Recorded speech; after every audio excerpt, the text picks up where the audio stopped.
చూస్తున్నాం శ్రీకాకుళం జిల్లాలో భార్య చేతిలో మరో భర్త బలైపోయాడు.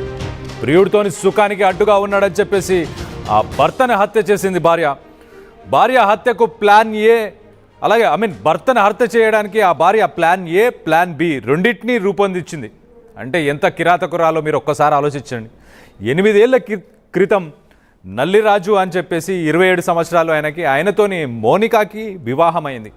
8 సంవత్సరాలు బాగానే గడిచింది, లైఫ్ బాగానే వెళ్తుందన్న సమయంలో అప్పుడే ఉదయ్ అనే ఒక పర్సన్ వీళ్ళ లైఫ్లోకి ఎంటర్ అయ్యాడు. ఆ ఉదయ్తోని మౌనికాకి ఒక వివాహేతర సంబంధం ఏర్పడిన తర్వాత ఆమె ప్రవర్తన ఆ విషయం కాస్త ఆ భర్తకి నల్లిరాజుకి తెలిసింది. ఆ నల్లిరాజుకి తెలిసిన తర్వాత భార్య ప్రవర్తన మార్చుకోవాలని చెప్పేసి భార్యకి చాలాసార్లు సర్ది చెప్పే ప్రయత్నం చేశాడు. అయినా కూడా భార్య వినలేదు. ఆ భార్య వినకుండా ఆ ప్రియుడితో కలిసి ఆ భర్తని చంపాలని చెప్పేసి ఆ మోనిక అలాగే ఆ బాయ్ ఫ్రెండ్ ఉదయ్ వీళ్ళిద్దరు కలిసి ఆ నల్లిరాజుని చంపాలని చెప్పి ఒక పథకం ప్రకారం ప్లాన్ ఏ ప్లాన్ బి అంటే 2 ప్లాన్లు వేశారు. అంటే ఒకటి వర్కౌట్ కాకపోతే ఇంకొకటి చేద్దామని చెప్పి సో నిద్ర మాత్రలు ఇచ్చి గొంతు నిలిమి చంపేశారు ఆ నల్లిరాజుని చంపిన తర్వాత యాక్సిడెంట్ అయి చనిపోయాడని చెప్పి చిత్రీకరించారు. వాళ్ళు చిత్రీకరించే ప్రయత్నం కూడా చేశారు. కానీ భార్య ప్రియుడు ఏదైతే కొన్ని పొరపాట్లు చేశారో ఆ పొరపాట్లని పోలీసులు మాత్రం పసిగట్టి వాళ్ళిద్దరి ప్రస్తుతానికి అరెస్ట్ చేసినట్టు తెలుస్తుంది. దీనికి సంబంధించి మరిన్ని వివరాలు మా ప్రతినిధి నాయుడు ఉన్నారు. నాయుడుతో మాట్లాడి తెలుసుకునే ప్రయత్నం చేద్దాం. నాయుడు చెప్పండి, ఈ ప్లాన్ ఏ ఏంటి, ప్లాన్ బి ఏంటి, వాళ్ళు ఎలా దొరికిపోయారు అనేది ఒక్కసారి క్లియర్గా చెప్పండి. అసలు కళ్యాణ్, పాతపట్నంలో ఈ నెల 7వ తేదీన జరిగినటువంటి ఒక మృతి మాత్రం ఈరోజు చర్చనీయాంశంగా మారింది. నల్లి రాజు అదేవిధంగా మౌనిక వీరిద్దరూ కూడాను 8 ఏళ్ల క్రితం వివాహం జరిగింది. 2 పిల్లలు కూడా ఉన్నారు. కాకపోతే ఉదయ్ అనే ఒక వ్యక్తితో పరిచయం పెంచుకున్నటువంటి మౌనిక మాత్రం ఎట్టి పరిస్థితుల్లో కూడాను మౌనికకి అదేవిధంగా ఉదయ్కి అడ్డొస్తున్న తన భర్త రాజును చంపేందుకు మాత్రం 2 ప్లాన్లు అమలు చేసింది. ఆ ప్లాన్ లో భాగంగా ఈ విషయం తెలిసిన భర్త ఎప్పటికప్పుడు ఆమెను అనుమానించడం, వారి మధ్య తగాదాలు నెలకొనడంతో ఉదయ్ మాత్రం తన బావైన మల్లికార్జున్తో కలిసి ఈ రోజు రాజును హతమార్చేందుకు వీరిద్దరు వేసిన మొదటి ప్లాన్ మాత్రం ఉదయ్ కుమార్ మాత్రం ఒక ఫోన్ కాల్తో రాజుకు ఫోన్ చేసి ఒక అపరిచిత మహిళ మాట్లాడమే కాకుండా మరోవైపు మెసేజ్లు పెట్టి తన నమ్మబలికించి లోన్లీ ప్లేస్కి రప్పించి హతమార్చేందుకు ప్లాన్ ఏ అమలు చేయడానికి ప్రయత్నం మాత్రం బెడిసికొట్టింది. దీంతో మాత్రం మౌనిక ఉదయ్ ఇద్దరూ కలిసి ప్లాన్ బి అమల్లో భాగంగానే ఏదైతే మల్లికార్జున బావున్నాడో ఆయన సహకారంతో పక్కనే ఉన్న పర్లాకిమిడికి వెళ్ళి ఒక ఆర్ఎంపీ డాక్టర్ని సంప్రదించి అక్కడి నుండి నిద్ర మాత్రలు తేవడం జరిగింది. ఆ నిద్ర మాత్రలు తెచ్చిన క్రమంలోనే ఏదైతే 6వ తేదీ ముందు రోజు 5వ తేదీన మాత్రం 4 మాత్రలు గుండగా చేసి అన్నంలో కలిపి రాజుకి తినిపించడం జరిగింది. తిన్నటువంటి రాజు మాత్రం మత్తులో మునిగిపోవడం చూసింది. అయితే ఈ ప్లాన్ వర్కౌట్ అవ్వడానికి ఎంతగానో దోహదపడుతుందని భావించిన ఉదయ్ అదేవిధంగా మౌనికలు మాత్రం 6వ తేదీ రాత్రి 6 మాత్రలు అన్నంలో కలిపి ఆయనతో తినిపించడం జరిగింది. మత్తులోకి జారుకున్న రాజు విషయాన్ని మాత్రం ఉదయ్కి ఫోన్ చేసి ఉదయ్ మల్లికార్జున ఇద్దరూ కలిసి మౌని ఇంటికి రావడం జరిగింది. మత్తులో ఉన్న రాజును మాత్రం కాళ్ళు భార్య మౌనికి పట్టుకోగా మల్లికార్జున మాత్రం చేతులు పట్టుకున్నారు.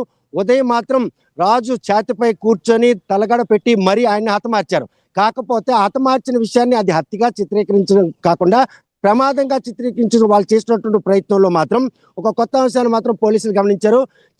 ఇంట్లో చనిపోయిన రాజుతో సంబంధించినటువంటి బట్టలను ఓడదీసి ఒక టీషర్టు అదేవిధంగా షార్ట్ తొడిగి అక్కడి నుండి వీధి చివరిలో ఉన్నటువంటి ఆయన బండి దగ్గరికి మృతదేహాన్ని తీసుకుని వెళ్ళడం జరిగింది.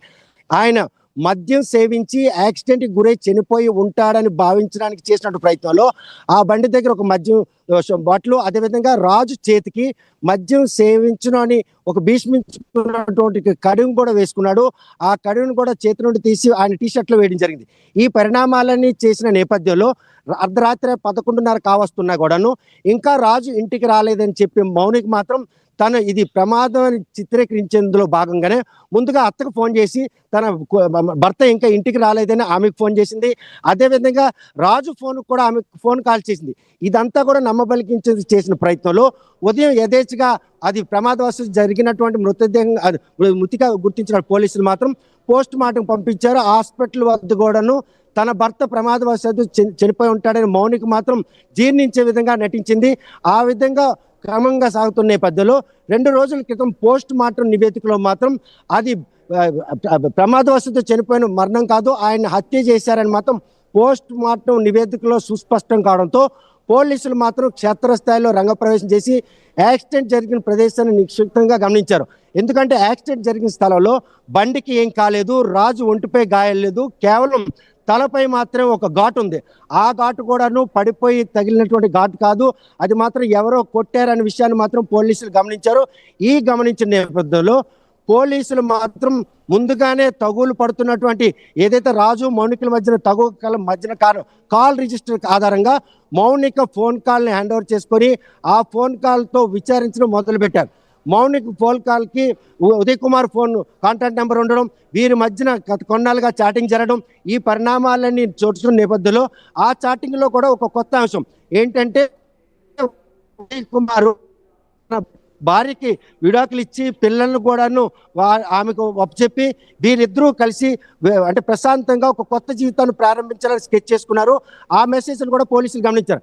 ఇవన్నీ గమనించి ఈ ముగ్గురిని కూడా అనుమాతులుగా తెచ్చి విచారించిన నేపథ్యంలో మాత్రం పోలీసులకు జరిగిన నేరాన్ని పిన్ టు పిన్ రాజుని ఎలా హతమార్చం అన్న విషయాన్ని వాళ్ళు నేరాన్ని ఒప్పుకోవడంతో మాత్రం పోలీసు వాళ్ళ ముగ్గురిని అరెస్ట్ చేశారు. జిల్లాలో మాత్రం భర్తల్ని హత్య చేయడానికి భార్యలు వెనకాడకపోవడానికి మాత్రం ఈ వివాహేతర సంబంధాలు ప్రధాన కారణంగా చోటు చేసుకున్న విషయాన్ని మాత్రం ఈ కేసులో మాత్రం సుస్పష్టం అవుతుంది. ప్రశాంతంగా జీవనం సాగిస్తున్నటువంటి రాజు ఇంటికి ఉదయ్ కుమార్ అనే వ్యక్తి తన భార్య మౌనికి పరిచయం కావడం, ఆ పరిచయం కాస్త ఈరోజు ఆయన ప్రాణం తీయడం, ఈ విషయాన్ని మాత్రం అది ప్రాణం తీసిన తర్వాత ప్రమాదంగా నమ్మబలికించే విషయంలో వారు చేసినటువంటి మెలకువలో ఏ క్లూ అయితే మిస్ అయ్యారో ఆ క్లూని మాత్రం ఈరోజు పోస్ట్ మార్టం నివేదికలో దొరికింది.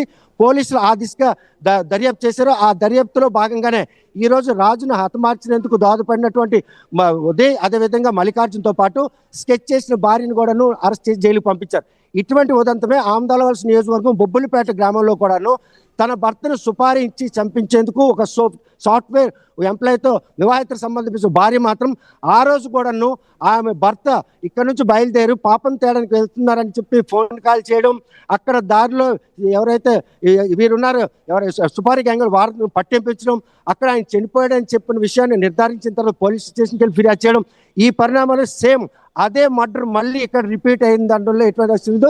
కాకపోతే అక్కడ మాత్రం అది మర్డర్గా డ్రైవర్ని నిర్ధారించారు. ఇది ప్రమాదవశాత్తు చిత్రీకరించిన ప్రయత్నంలోనే ఈ ప్లాన్ 2 అమల్లో వాళ్ళ తాలూ ఫెయిల్యూర్లు మాత్రం ఈరోజు పోలీసులు పోస్ట్ మార్టం నివేదిక ఆధారంగా మాత్రం బట్టబయలు చేశారు అనడంలో ఎటువంటి అతిశక్తి లేదు. Kalyan. Right Naidu, thanks for the update. మనం చూస్తే కనుక శ్రీకాకుళం జిల్లా పాతపట్నంలో భార్య చేతిలో మరో భర్త బలయ్యాడు. ప్రియుడితో సుఖానికి అడ్డుగా ఉంటున్నాడని చెప్పేసి హత్య చేశారు. నాయుడు చెప్పినట్టు యాక్చువల్గా ఉదయ్ తన భార్యకు విడాకులు ఇవ్వడానికి రెడీ అయ్యాడు. దానికి సంబంధించి సంభాషణ ఏదైతే జరిగింది, అలాగే నెల్లిరాజుకు కూడా విడాకులు ఇస్తే అయిపోయేది కదా, అతను చంపాల్సిన అవసరం ఏముంది? అతనికి విడాకులు ఇచ్చేసి ఇద్దరు ఆయన భార్యకి ఇస్తాడు, ఈయన భర్తకి విడాకులు ఇస్తుంది ఈమె, వీళ్ళిద్దరు కలిసి బతికితే అయిపోయేదానికి. పాపం నెల్లిరాజుని అన్యాయంగా చంపేశారు. దీనికి సంబంధించి అసలు పోలీసులు ఏమన్నా